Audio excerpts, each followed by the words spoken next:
আজ অনেকদিন পরে রাহুল গান্ধীকে বেশ আত্মবিশ্বাসী লাগলো। উত্তরপ্রদেশের কনৌজে একটি জনসভায় বক্তব্য রাখতে গিয়ে বেশ কনফিডেন্ট শোনালো রাহুল গান্ধীর গলা, এবং তিনি বলছেন কি বলছেন আসুন বরং আগে শোনাই রাহুল গান্ধীকে কেন বলছে যে তিনি এতটা কনফিডেন্ট, কিসের জন্য তিনি এতটা কনফিডেন্ট, সেগুলো নিয়ে আলোচনা করব। তবে আগে শুনি রাহুল গান্ধী ঠিক কি বলেছেন।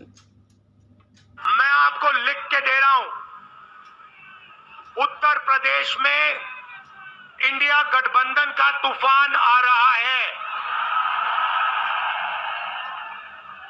आप लिख के ले लो। यहां पे बीजेपी की सबसे बड़ी, देश में सबसे बड़ी हार उत्तर प्रदेश में होने जा रही है। लिख के ले लो, नरेंद्र मोदी हिंदुस्तान का प्रधानमंत्री नहीं बनने वाला है। শুনলেন কনৌজের রাহুল গান্ধীর এই বক্তব্য, যেখানে তিনি অখিলেশ যাদবের হয়ে প্রচারে ছিলেন, যৌথভাবে প্রচার করেছেন, প্রচুর লোকজন এসেছিল, কর্মী সমর্থকরা ছিলেন, কিন্তু রাহুল গান্ধীকে অনেক বেশি কনফিডেন্ট লাগলো। 3টে ফেজে নির্বাচন হয়ে গিয়েছে। যখন রাহুল গান্ধীকে আক্রমণ করছেন নরেন্দ্র মোদী, এই আদানি আম্বানি নিয়ে কেন তিনি এই নির্বাচনী সভাগুলোতে কিছু বলছেন না, এই অভিযোগ করছেন তিনি। যদিও রাহুল গান্ধী বিভিন্ন সময় টুইট করেছেন আদানি আম্বানিদের হাতে সমস্ত শিল্প ছেড়ে দেওয়া হয়েছে, দেশের বেশিরভাগ সম্পদ তাদের হাতে, এই ধরনের একাধিক বক্তব্য নিয়ে যখন তিনি অভিযোগ করেন, সেই জায়গায় দাঁড়িয়ে নরেন্দ্র মোদী রাহুল গান্ধীকে আক্রমণ করছেন এই বলে যে আদানি আম্বানিদের কাছ থেকে কত টেম্পো করে কালো টাকা নিয়েছেন। পাল্টা রাহুল গান্ধীও বলেছেন যে যদি নরেন্দ্র মোদী প্রধানমন্ত্রী তিনি জেনেই থাকেন যে আদানি আম্বানির কাছে কালো টাকা রয়েছে, তাহলে কেন কেন্দ্রীয় তদন্তকারী সংস্থা সিবিআই ইডিদের পাঠাচ্ছে না। এই যখন আবহ, তখন কনৌজে জনসভা, আর যেদিন জনসভা করলেন রাহুল গান্ধী সেদিনই ইন্ডিয়া জোটের জন্য বড় সুখবর যে অরবিন্দ কেজরিওয়াল তিনি জামিন পেলেন এবং তিনি নির্বাচনী প্রচারে থাকতে পারবেন। 1 জুন পর্যন্ত তিনি জামিন পেয়েছেন। 50 দিন পরে 21 দিনের জন্য জামিন পেয়েছেন আপ সুপ্রিমো দিল্লির মুখ্যমন্ত্রী অরবিন্দ কেজরিওয়াল। এমন দিনে রাহুল গান্ধীর বক্তব্য যথেষ্ট গুরুত্বপূর্ণ এবং যথেষ্ট কনফিডেন্ট রেখেছে। তিনি ঠিক কী বলছেন যে উত্তরপ্রদেশের সবচেয়ে বড় ব্যবধানে হারবে এবার বিজেপি, সরকারে আসবে না নরেন্দ্র মোদী, তিনি আর কেন্দ্রের শাসক হতে পারবেন না।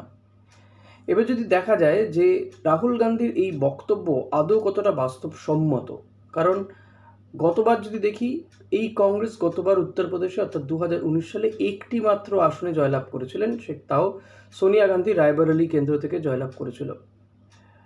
গতবার এসপি বিএসপির জোট ছিল, এসপি বিএসপির জোট তারা পেয়েছিল 15টি আসন, বিজেপি পেয়েছিল 62টি আসন, আপনা দল পেয়েছিল 2টি আসন। এই আপনা দল আবার এনডিএর শরিক ছিল।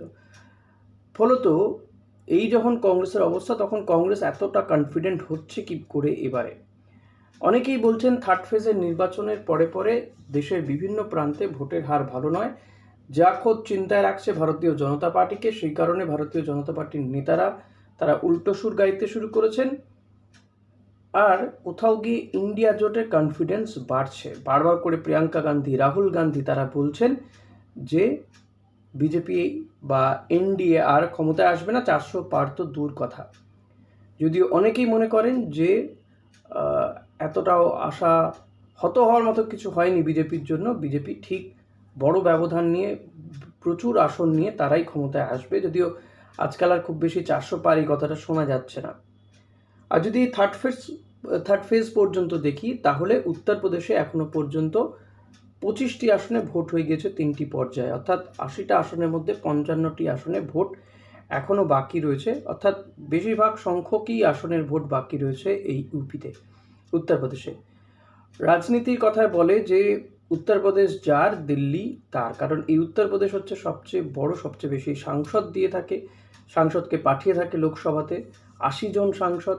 ফলত যার 25 জন সাংসদের নির্বাচন ইতিমধ্যেই ভোট বাক্সে বন্দী হয়ে গিয়েছে, মানুষের রায় বন্দী হয়ে গিয়েছে। 55টি আসনে ভোট গ্রহণ বাকি রয়েছে, আরও 4টি পর্যায়ে ভোট হবে।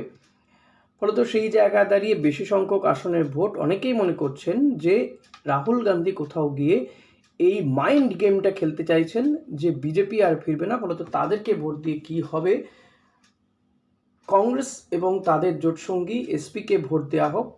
রাহুল গান্ধী কিন্তু এবার প্রার্থী হচ্ছেন এবং রায়বরেলি কেন্দ্র থেকে তিনি এবার প্রার্থী হয়েছেন। তিনি আর আগের তার যে আমেথি কেন্দ্র ছিল সেখান থেকে প্রার্থী হননি, কারণ তিনি স্মৃতি ইরানির কাছে হেরে গিয়েছিলেন। ওয়েনাড থেকে তিনি সাংসদ নির্বাচিত হয়েছিলেন। এবার ওয়েনাড এবং রায়বরেলি দুটো কেন্দ্র থেকেই তিনি দাঁড়িয়েছেন এবং একদম শেষ দিনে তিনি মনোনয়ন জমা দিয়েছিলেন। কিন্তু হঠাৎ করে রাহুল গান্ধীর এই যে এতটা কনফিডেন্স, এটা একদিকে যেমন ইন্ডি জোটের জন্য ভালো, ইন্ডি জোটের জন্য মানে ইন্ডিয়া জোটের জন্য সুখবর অনেকগুলো রয়েছে। রাহুল গান্ধীর কনফিডেন্স, অরবিন্দ কেজরিওয়ালের জামিন পাওয়া, মমতা বন্দ্যোপাধ্যায় খুশি তিনি জানিয়েছেন, এই সব মিলিয়ে কিন্তু বিজেপির জন্য খুব একটা সুখকর খবর নয়, বরং ইন্ডিয়া জোটের জন্য একটা সুখকর খবর।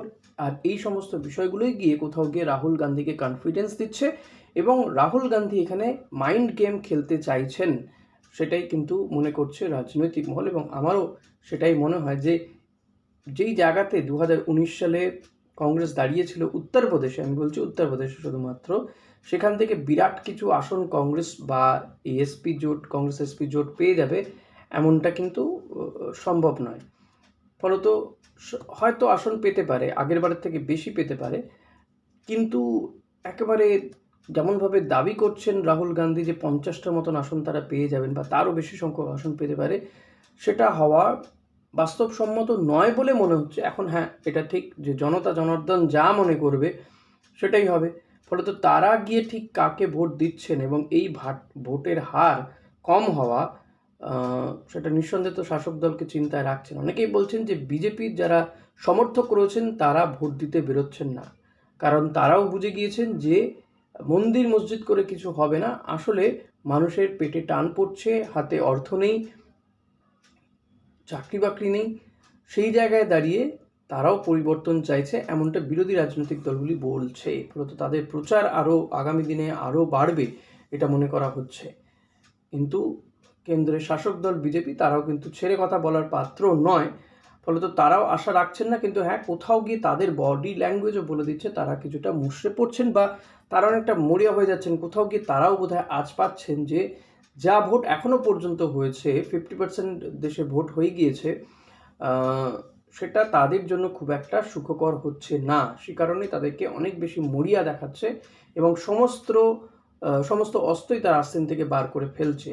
সেই মেরুকরণের রাজনীতি, একতরফা কংগ্রেসকে আক্রমণ করা এবং যা যা বলছেন নরেন্দ্র মোদী নির্বাচনী জনসভাতে। আবার নরেন্দ্র মোদীর এই আদানি আম্বানি নিয়ে মন্তব্য, সেটা আবার বিজেপির অন্যান্য নেতারা প্রচার করছেন না। সাধারণত এটা হয় না, কিন্তু দেখা যায় নরেন্দ্র মোদী যে সুর বা টোন সেট করে দেন সেটাই সমস্ত বিজেপির ছোট বড় নেতারা বলে থাকেন। অর্থাৎ কোথাও গিয়ে কি তাহলে নরেন্দ্র মোদীর করা মন্তব্যে বিজেপিও বিশ্বাস রাখতে পারছে না? এটাও কিন্তু একটা বড় বিষয়। ফলত সেই দিক থেকে দেখতে গেলে মনে করা হচ্ছে যে রাহুল গান্ধীর এই কনফিডেন্সের কারণ এই ফ্যাক্টরগুলো একটা বড় বিষয়। অরবিন্দ কেজরিওয়ালের মুক্তি পাওয়া এবং অরবিন্দ কেজরিওয়াল যে আগামী দিনে বিজেপির ওপরে আক্রমণ করবেন এবং শাণিত আক্রমণ করবেন, সেটা কিন্তু আর বলার অপেক্ষা রাখে না। জেল থেকে মুক্তি পাওয়ার পরেই বলেছেন যে তানাশাহির বিরুদ্ধে সোচ্চার হতে হবে, দেশকে তানাশাহি থেকে মুক্তি করতে হবে। তিনি একাধিক জনসভা করবেন দিল্লিতে, পাঞ্জাবে, এটা মনে করা হচ্ছে। অন্যান্য রাজ্যেও হয়তো তিনি যেতে পারেন প্রচারে এই কয়েকদিনের মধ্যে। তবে আপাতত অরবিন্দ কেজরিওয়াল তিনি কোনো সরকারি ফাইলে সাইন করতে পারবেন না, মুখ্যমন্ত্রীর দপ্তরে যেতে পারবেন না, এই সমস্ত নিষেধাজ্ঞা তার উপরে রয়েছে। সরকারি কোনো ফাইলেই তিনি আর সাইন করতে পারবেন না। প্রচার করতে পারবেন, প্রচার শেষ হয়ে গেলে তিনি আবার আত্মসমর্পণ করতে হবে তাকে 2রা জুন। তবুও এই যে 21 দিন অরবিন্দ কেজরিওয়াল পেলেন, এটা কিন্তু ইন্ডিয়া জোটের জন্য যথেষ্ট সুখবর বলেই মনে করা হচ্ছে এবং তার রেসপেক্টেই রাহুল গান্ধীর এই কনফিডেন্স বেড়ে যাওয়া হঠাৎ করে, এটা কিন্তু অনেকেই মনে করছে। আপনারা কি মনে করছেন সেটা জানালেন, আমাকে লিখে জানান, কমেন্ট করুন অতি অবশ্যই। এর বিরুদ্ধেও হতে পারে আপনাদের মন্তব্য, সবটাই গ্রহণযোগ্য। পক্ষে বিপক্ষে কোনো ব্যাপার নেই যে আপনাকে পক্ষেই বলতে হবে, বিপক্ষেও বলতে পারেন এবং অতি অবশ্যই একটু যুক্তি দিয়ে বললে আরও ভালো লাগবে। আপনার সঙ্গে আপনার সঙ্গে আমার এটাই তো একটা যোগাযোগের মাধ্যম, ফলত এইভাবেও যোগাযোগ হতে পারে। অনেকেই আমাকে জানতে চাইছিলেন যে উত্তরপ্রদেশে কী হতে পারে, উত্তরপ্রদেশ নিয়ে আলোচনা করুন। সেই কারণেই আমার মনে হলো যে আজকে এই ভিডিওটা করা যেতে পারে, কারণ একটা ইস্যু রয়েছে রাহুল গান্ধীর এই বক্তব্য, সে কারণেই করলাম। ভালো লাগলে অতি অবশ্যই জানাবেন, ভালো না লাগলেও জানান অতি অবশ্যই।